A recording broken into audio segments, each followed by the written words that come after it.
नमस्कार दोस्तों, क्या आपका जेट प्लांट गर्मियों में खराब हो जाता है, पत्तियां पीली करके झाड़ देता है? क्या आपका पौधा घना नहीं होता है, बुशी नहीं होता है, पौधे की ब्रांच मोटी नहीं होती है? कभी कभी पौधा अचानक से मर जाता है, कभी कभी कुछ परसेंट जड़ें सड़ जाती हैं, ब्रांच गल जाता है। तो इस हालत में आज एक ऐसा खाद लेकर आए हैं जिसका प्रयोग करते हैं तो आपके प्लांट से रिलेटेड सारी समस्याएं ठीक हो जाएंगी। एक बार इस खाद का प्रयोग करिए, फिर देखिएगा कि आपका पौधा तेज़ी से ग्रोथ करेगा। और बता दें दोस्तों कि बहुत कम समय में जंगल सा घना हो जाएगा। ठीक है, तो चलिए खाद का प्रयोग करने से पहले बता दें कि जेट प्लांट की देखभाल कैसे करनी होती है। अगर उसको जान लेते हैं तो कोई भी खाद डालते हैं तो पौधों को सूट करेगा, अन्यथा कुछ भी कर लीजिए पौधा ग्रोथ नहीं करने वाला है। तो सबसे पहले बता दें दोस्तों कि अगर आप चाहते हैं कि आपका पौधा घना हो, ब्रांच मोटी हो, तो उसके लिए आपको करना क्या है कि महीने में एक बार पिंचिंग करिए या पौधे की कटाई करिए। पिंचिंग और कटाई करने से पौधा घना होता है, बूशी होता है, उस पर ढेरों ब्रांच निकलते हैं। ठीक है, आप चाहें तो इतना इतना कट भी कर सकते हैं और चाहें तो पिंच भी कर सकते हैं। पिंच का मतलब होता है ऊपर की 2 पत्तियां बस नाखून से नोच देना, उसे पिंचिंग कहते हैं। या तो ऐसे कर देंगे तो उससे भी पौधा घना हो जाएगा। ठीक है, और जब इस तरह कट करते हैं तो पौधे की ब्रांच भी मोटी होने लगती है। उसके बाद एक ख्याल और रखना है कि अगर आपके यहाँ बहुत ज़्यादा चिलचिलाती वाली धूप पड़ रही है तो इसको ऐसी जगह शिफ्ट करिएगा जहाँ 1 घंटे आधे घंटे की सनलाइट आती हो। यहाँ ये पौधा बहुत अच्छे से चलेगा। लेकिन एकदम चिलचिलाती धूप में रख देंगे तो पत्तियों का कलर डल हो जाएगा, कभी कभी पत्तियाँ भी पीली होकर गिरने लगेंगी। ठीक है, चिलचिलाती धूप नहीं पसंद है, इस बात को ध्यान रखिएगा।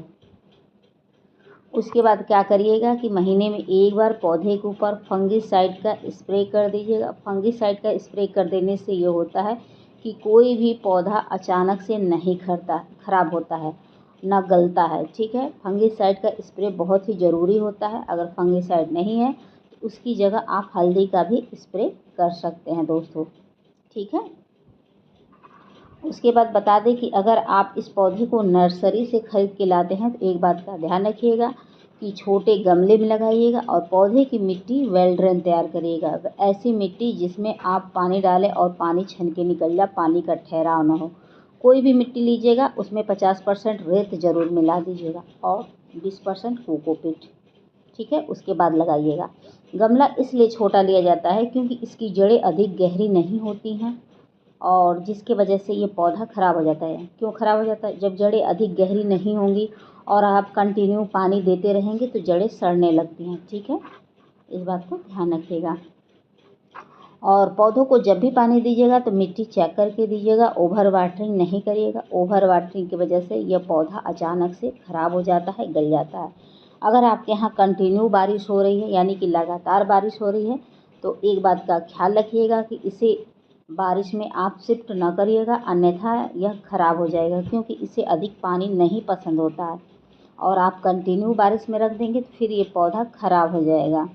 ठीक है, अगर 1-2 दिन की बारिश पाती है तो कोई प्रॉब्लम नहीं है, लेकिन लगातार पाती है तो फिर प्रॉब्लम ही प्रॉब्लम हो जाएगी। आप चाहें तो इस पौधे को आप कटिंग से भी तैयार कर सकते हैं। इसकी 1 इंच 1.5 इंच की भी कटिंग ईजिली ग्रो कर जाती है दोस्तों। तो देख ही सकते हैं कि मेरा पौधा कितना घना है और कितना स्वस्थ है। तो मैं इन्हीं सब चीज़ों का ध्यान देती हूँ। तो खाद डालने के लिए सबसे पहले एक बकेट में पानी ले लीजिएगा। ठीक है, पानी के बाद आप चायपत्ती डालेंगे। चायपत्ती डालने से ये होता है कि ज़रूरी पोषक तत्वों की कमी पूरी हो जाती है, जिससे पौधा ग्रोथ करता है। इसको डालने से पत्तियाँ एकदम लश ग्रीन रहती हैं, यानी कि डार्क ग्रीन रहती है, पौधा हरा भरा रहता है। इसको डालने से जल्दी पत्तियाँ पीली नहीं होती हैं, तो इसको डालना ज़रूरी होता है।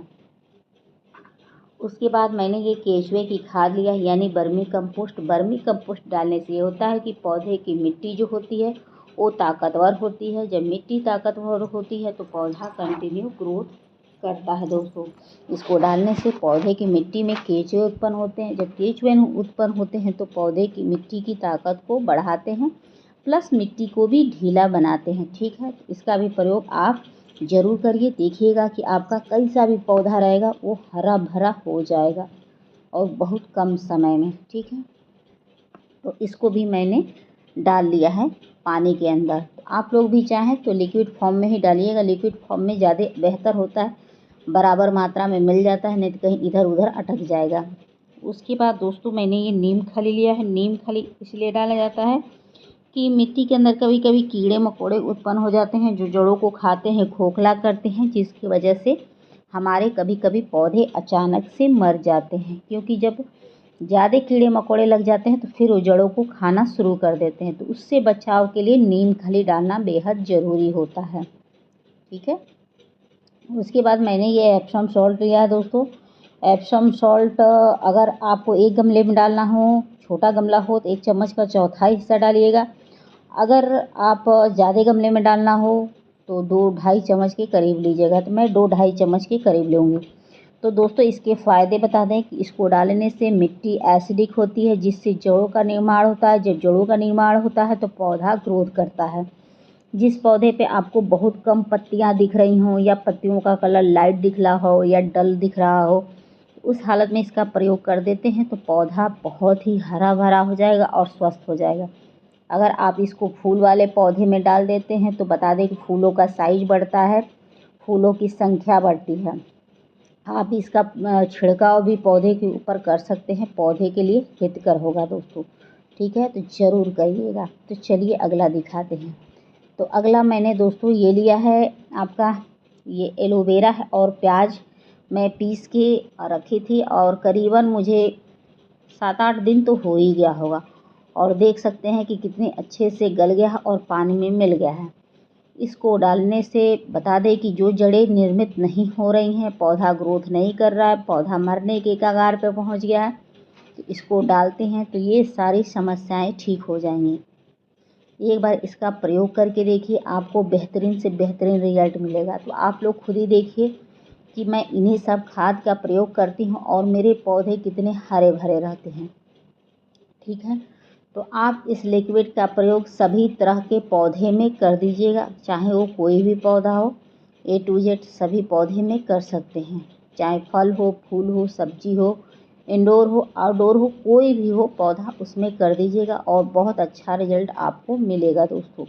और पौधे हमेशा स्वस्थ रहेंगे और जल्दी बीमार नहीं होंगे। अगर बीमार पड़ भी गए हैं वो भी ठीक हो जाएंगे और हरे भरे हो जाएंगे। ठीक है, इसको अगर डाल देते हैं तो आपका मरता हुआ पौधा भी तेज़ी से ग्रोथ करने लगेगा, हरा भरा हो जाएगा। और फूल वाले में डालेंगे तो आपके पौधे पर फूलों की बढ़ोतरी बहुत ज़्यादा होगी। ठीक है, तो दोस्तों आप लोग को मेरी वीडियो पसंद आएगी तो please like, subscribe, comment and share ज़रूर करिएगा। आशा करती हूँ कि वीडियो पसंद आई होगी। पसंद आई होगी तो प्लीज़ बेल आइकन का बटन दबा दीजिएगा ताकि नेक्स्ट वीडियो लेकर आऊँ तो आप तक आसानी से पहुँच जाए। हो सकता है वह वीडियो आपके लिए हेल्पफुल साबित हो। तो दोस्तों फिर मिलते हैं नेक्स्ट वीडियो में नेक्स्ट टॉपिक के साथ। Thank you for watching. Bye bye, take care.